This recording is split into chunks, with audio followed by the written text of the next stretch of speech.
Now, a Thunder Report from 1077 The Franchise. Greetings, Thunder fans. Some really good stuff on today's Franchise Thunder Report. We start off with Kevin Durant, who wanted to comment and clarify why he made comments in New York City this past weekend during All-Star Weekend, and I think you'll like his explanation.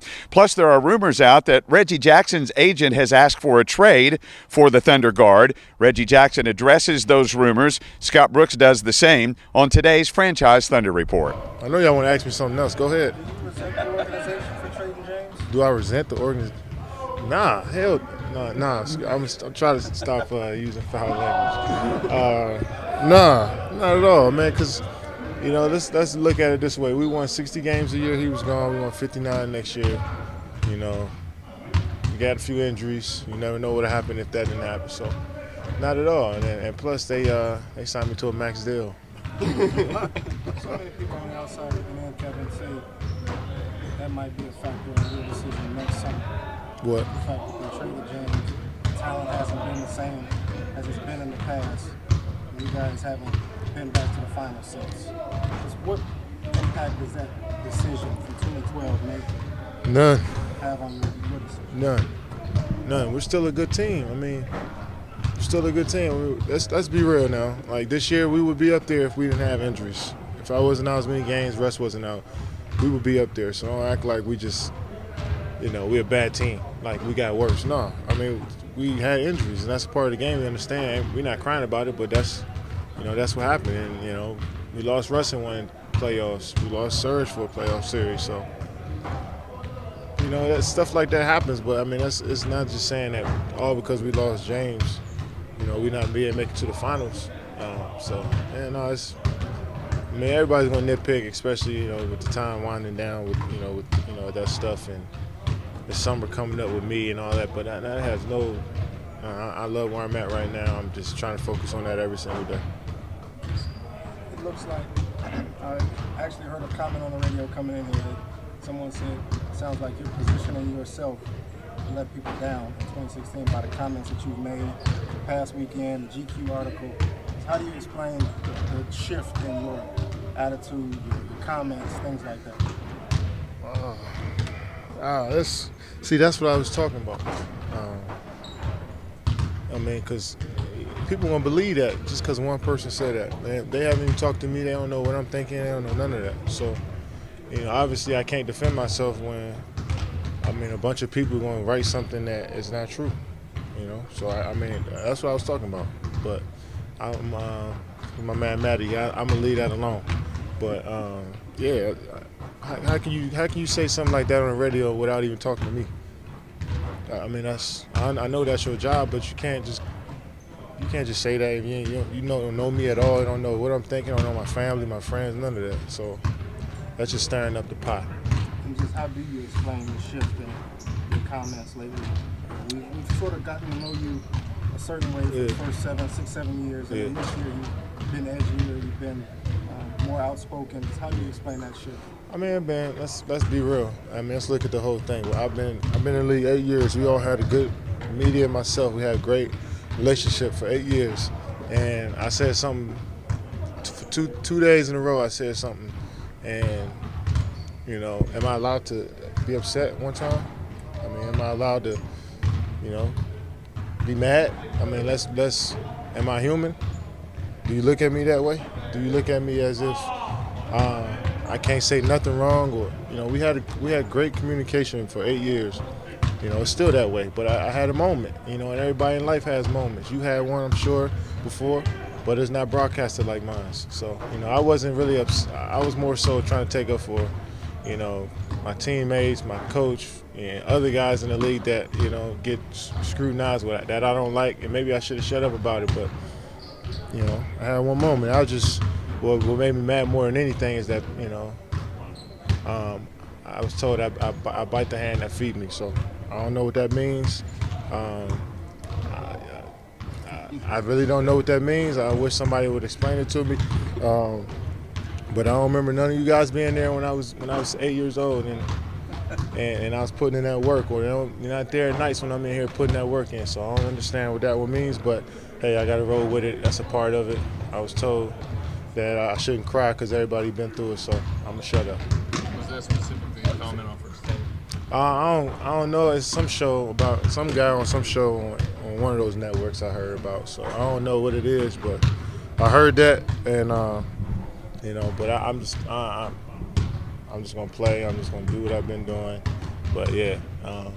Was he referring to Scott Brooks or something? What was he referring to? I don't know. I guess he was referring to the media about I shouldn't bite the hand that feeds me because I won MVP. And they voted for me to MVP, but hey,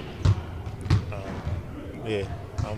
Kevin, do you feel like you've been treated unfairly, personally? I mean,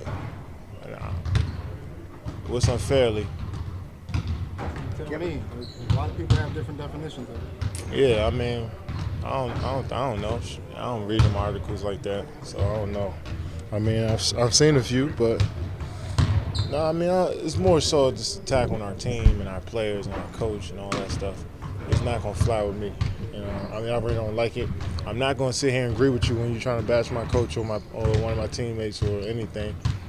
So yeah, that's just who I am as a person. Like I said, we had a great relationship. We still have a great relationship. Myself and the media. I had a moment, and I hope we can get past it. But I'm sure everybody has those type of moments. Were you surprised by just the amount of attention? Just like you said, that moment of Scott just snatched. Yeah, I mean, I didn't realize at the point that how much it'd get, the attention it'd get. I was just speaking my mind, and I was taught sometimes that you might have to say something that make people uncomfortable sometimes, but like I said, I don't want to be a distraction to my team, my family, whatever. So I've seen the last few days I've been called everything in the book, and that's fine with me. But I don't want it to ever be a distraction to the team. Is it tough for you guys being kind of like a mega star in the social media age? Yeah. A lot of stars have gone through this type of thing in social media. Yeah, we're a different age. I mean, a lot of people, like I said, I've heard a lot of stuff the last few days, and about Michael Jordan's and the other guys, and but they didn't have to go through social media. I mean, they didn't. It wasn't right there for them. So it's different age. I mean, it's different areas, different time in our society. So it is what it is, man. Like I said, we had a great relationship, and I had a moment there, and I'm not saying it'll be my last one, but I'll try to work on just being honest with you guys, but at the same time being more respectable. So I made a mistake. There's a report, I guess, that your agents asked for a trade. Is that anything about that? Yeah, like I said, mentally just getting ready for tomorrow. I'm not sure about that. He wouldn't communicate with you? No, we would communicate. Do you expect to be here tomorrow night and playing tonight? I expect to live today to the fullest, and if God blesses me, hopefully I wake up tomorrow. Do you want to be here tomorrow? I would love to play basketball. Do you want to be here in Oklahoma City playing for the Thunder? I love to play basketball. So I take it as a no? You take it as what you want, man. I just want to play basketball to the best of my ability. Well, how are you handling these next few hours leading up to the trade deadline with, a lot of talk that you might be traded, some that you'll stay here? What's going through your mind dealing with all of this? What's going through my mind is preparing for the Mavericks. That's about it. Reggie, do you feel like a trade would benefit all parties involved at this point? I'm not a fortune teller. I don't know. Can't predict down the line what would happen.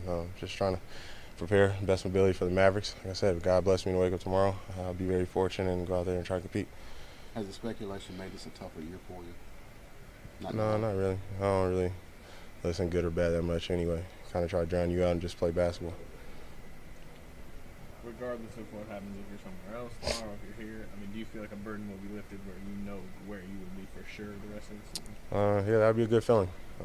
Once the deadline hits, to know where you're at and just go out there and compete to the best of your ability. At this point in the season, do you like the way you've been playing? Do you see yourself being able to, take your game to another level the rest of this year? Try to put together a string of good games.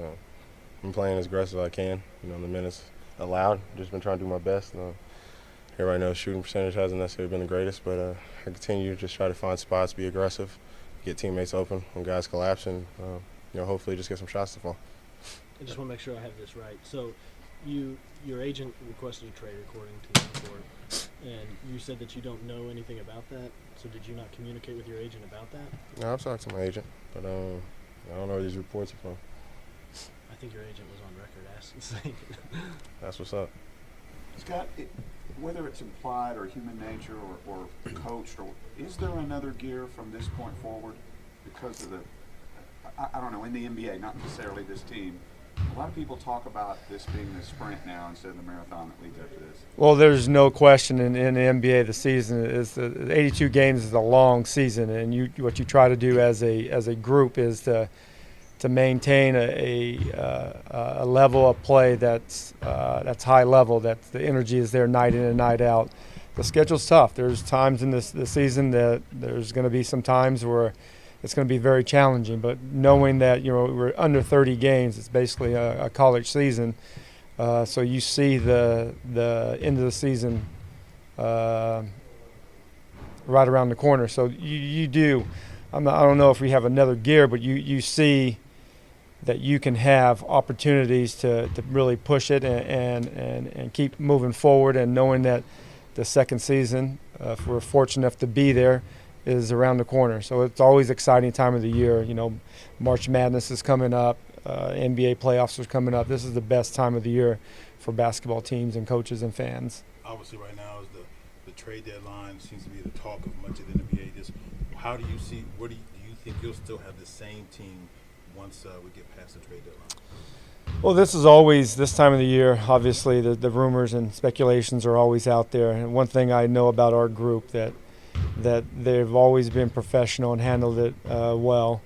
You can't get away from it. That's part of the being a player. It's part of being in the NBA. But Sam has always put together a great team for me to coach, and I've always just approached that. I got 15 guys I have to focus on and improve and get better and find ways to mix and match the units together. But we're just focused on that. I'm particularly not focused on that part of the business. I just focus on the guys. Reggie's agent has apparently gone public and asking for a trade. If that doesn't happen, are you concerned at all about any kind of chemistry issues? No, I'm not concerned. My focus is on our guys, and that's all I've ever been focused on. Like I said, I just focus on the guys that I have. Coaching night in and night out. I'm always been excited about the group. It's one thing, when we can get everybody healthy and stay healthy, we feel that we are right there. We can compete against any team in this league. With Steve out, so he's the next guy that we have to get back. But I'm excited about the guys that we have, and the trade deadline is something I'm not concerned with. I know it's right around the corner. It's going to pass, and my focus is on the group that we have. When you hear a guy's name being mentioned like Reggie and it goes public, do you talk to him at all about it, your team, or just kind of let it go? I've never done that, and the coaches I played for have never approached the players. We all have a job to do, and it's to play basketball, and it's such a great game, and it's a great honor and privilege to be in the NBA. There's a lot of good players that are not, and there's a lot of good coaches that are not. So we just focus on, I've always had an approach, just focus on our jobs. And you can't worry about what happens. You just have to play as hard as you possibly can and play for your teammates and support the organization that you're with.